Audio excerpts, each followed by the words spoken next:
तो आज मैं आप लोगों के समक्ष विशेषण के बारे में बताऊंगी। तो यदि आपको मेरे द्वारा समझाया गया यह विशेषण, जो कि व्याकरण का बहुत ही महत्वपूर्ण पार्ट है, आपको समझ आए तो आप इस वीडियो को शेयर ज़रूर करें, ताकि अन्य लोग भी इसकी सहायता से विशेषण के बारे में जान सकें। तो आइए ज़्यादा ना समय लेते हुए मैं स्टार्ट करती हूँ। विशेषण होता क्या है? तो यह विशेषण पार्ट्स ऑफ स्पीच का एक भाग है।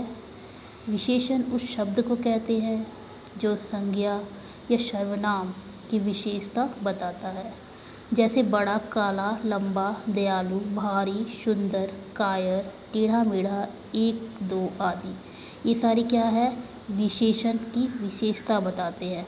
मतलब यदि कोई व्यक्ति काला है, लंबा है, दयालु है, भारी है, तो ये सब उसकी विशेषता है। अब हम जानेंगे कि विशेषण के भेद यानी कि टाइप्स ऑफ एडजेक्टिव होता क्या है।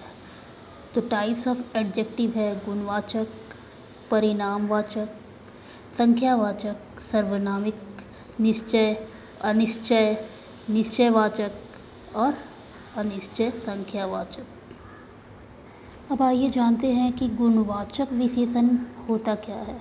तो जब किसी संज्ञा या सर्वनाम शब्द के गुण, रूप, रंग आदि का बोध होता है तो उसे गुणवाचक विशेषण कहते हैं। उदाहरण के रूप में हम समझेंगे, जैसे बगीचे में सुंदर फूल है, अतः सुंदर गुणवाचक विशेषण है।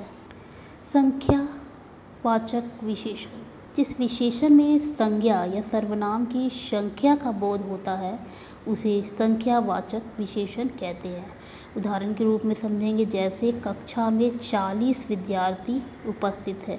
40 यहाँ संख्या है, तो उपर्युक्त वाक्यों में 40 संख्यावाचक विशेषण है। संख्यावाचक विशेषण के भी दो रूप होते हैं, एक है निश्चित संख्यावाचक और एक है अनिश्चित संख्यावाचक। निश्चित संख्यावाचक है जैसे 1, 5, 7, 12, तीसरा आदि। जैसे अब अनिश्चित संख्यावाचक है जैसे कई, अनेक, सब, बहुत आदि। यानी कि निश्चित है जो संख्या 1, 5 ये निश्चित है, और अनिश्चित जैसे कई में कोई गुना नहीं आ रहा है, कोई 1, 5 की बात नहीं हो रही है, अनेक, सब, बहुत इत्यादि। ये हमारे दो भाग हैं संख्यावाचक विशेषण के। अब हम जानेंगे कि निश्चित संख्यावाचक विशेषण के 6 भेद हैं। पूर्णांक बोधक, अपूर्णांक बोधक, क्रमवाचक, आवृत्तिवाचक, समूहवाचक, प्रत्येकवाचक बोधक। जैसे पूर्णांक बोधक में हम जानेंगे, जैसे एक, उदाहरण के तौर पर एक लड़का स्कूल जा रहा है। अपूर्णांक बोधक जैसे पौना, मेरे पास पौना तेल है। क्रमवाचक जैसे दूसरा, उदाहरण दूसरा लक्ष्य वही बैठा। आवृत्तिवाचक जैसे दुगना, गोपाल तुमसे दुगना मोटा है। समूहवाचक जैसे तीनों, तुम तीनों को जाना पड़ेगा। प्रत्येक बोधक यानी जैसे प्रत्येक को प्रसाद मिला है। अनिश्चितवाचक संख्यावाचक विशेषण, जो अनिश्चित हो। तो अनिश्चित संख्यावाचक विशेषण से अधिकतर बहुत्व का बोध होता है। जैसे पुस्तकालय में असंख्य पुस्तकें हैं, यानी बहुत सारी पुस्तकें हैं। लंका में अनेक महल जल गए। परिमाणवाचक विशेषण, जिस विशेषण से किसी वस्तु की नाप तौल का बोध होता है उसे परिमाण बोधक विशेषण कहते हैं। जैसे मुझे 2 मीटर कपड़ा दो। परिमाण बोधक विशेषण के भी दो प्रकार होते हैं, निश्चित परिमाण बोधक और अनिश्चित परिमाण बोधक। उदाहरण के तौर पर समझेंगे कि निश्चित परिमाण बोधक जैसे 5 मीटर कपड़ा, 2 लीटर दूध। अनिश्चित परिमाण बोधक जैसे थोड़ा पानी और अधिक काम। सार्वजनिक विशेषण, जब कोई सर्वनाम शब्द संज्ञा शब्द से पहले आए तथा वह विशेषण शब्द की तरह संज्ञा की विशेषता बताए उसे सार्वनामिक विशेषण कहते हैं। उदाहरण के रूप में समझेंगे, जैसे वह आदमी व्यवहार से कुशल है। उपर्युक्त वाक्यों में वह शब्द सार्वनामिक है।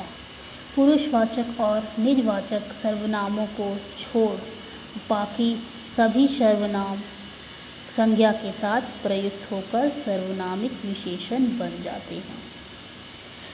आइए समझते हैं इसे। निश्चयवाचक, अनिश्चयवाचक, प्रश्नवाचक और संबंधवाचक। उदाहरण के तौर पर निश्चयवाचक जैसे यह मूर्ति, ये मूर्ति या वह मूर्ति। अनिश्चयवाचक जैसे कोई व्यक्ति, कोई लड़का, कोई लाभ। प्रश्नवाचक जैसे कौन आदमी, कौन लोग। संबंधवाचक जैसे जो पुस्तक, जो लड़का, जो वस्तु। व्युत्पत्ति की दृष्टि से सार्वनामिक विशेषण के भी दो प्रकार होते हैं। एक होता है मूल सार्वनामिक विशेषण और दूसरा होता है यौगिक सार्वनामिक विशेषण। मूल सार्वनामिक विशेषण जो सर्वनाम बिना किसी रूपांतर के विशेषण के रूप में प्रयुक्त होता है उसे मूल सार्वनामिक कहते हैं। उदाहरण के तौर पे वह लड़की विद्यालय जा रही है। इसी प्रकार यौगिक सार्वनामिक विशेषण जो सर्वनाम मूल सर्वनाम से प्रत्यय आदि जुड़ जाने से विशेषण के रूप में प्रयुक्त होता है उसे यौगिक कहते हैं। जैसे ऐसा आदमी वहाँ मिलेगा। यौगिक सार्वनामिक विशेषण निम्नलिखित सार्वनामिक विशेषणों से बनते हैं। जैसे वह, यह से, वह से, जो से, कौन से। इतना, इतने, इतनी, ऐसा, ऐसी, ऐसे। वह से उतना, उतने, उतनी, वैसा, वैसी, वैसे। जो से जितना, जितनी, जितने, जैसा, जैसी, जैसे। कौन से कितना, कितनी, कितने, कैसा, कैसी, कैसे। संकेतवाचक विशेषण जो सर्वनाम संकेत द्वारा संज्ञा या सर्वनाम की विशेषता बतलाते हैं वे संकेतवाचक विशेषण कहलाते हैं। विशेष क्योंकि संकेतवाचक विशेषण सर्वनाम शब्दों से बनते हैं अतः ये सार्वनामिक विशेषण कहलाते हैं। इन्हें निर्देशक भी कहते हैं।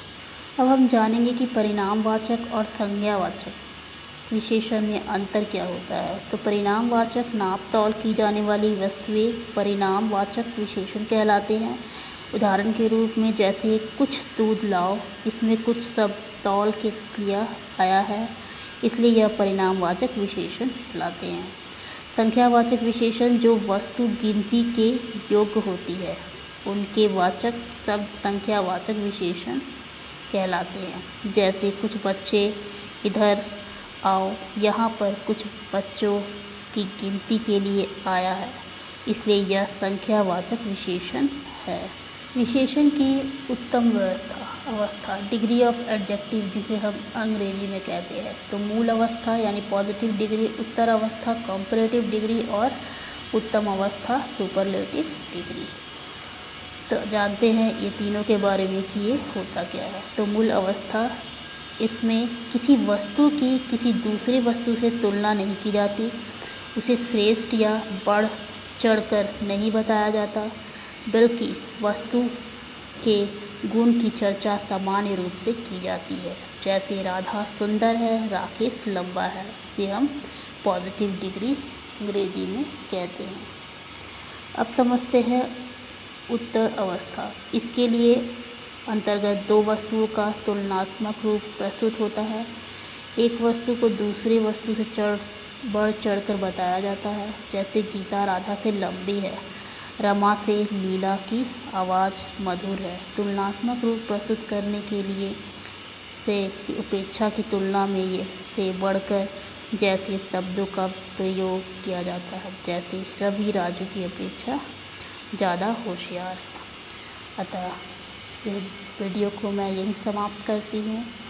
आगे वीडियो पाने के लिए आप चैनल को सब्सक्राइब करें ताकि इसके आगे सुपरलेटिव डिग्री मैं आप लोगों को बताऊं और आप इसे समझ सकें।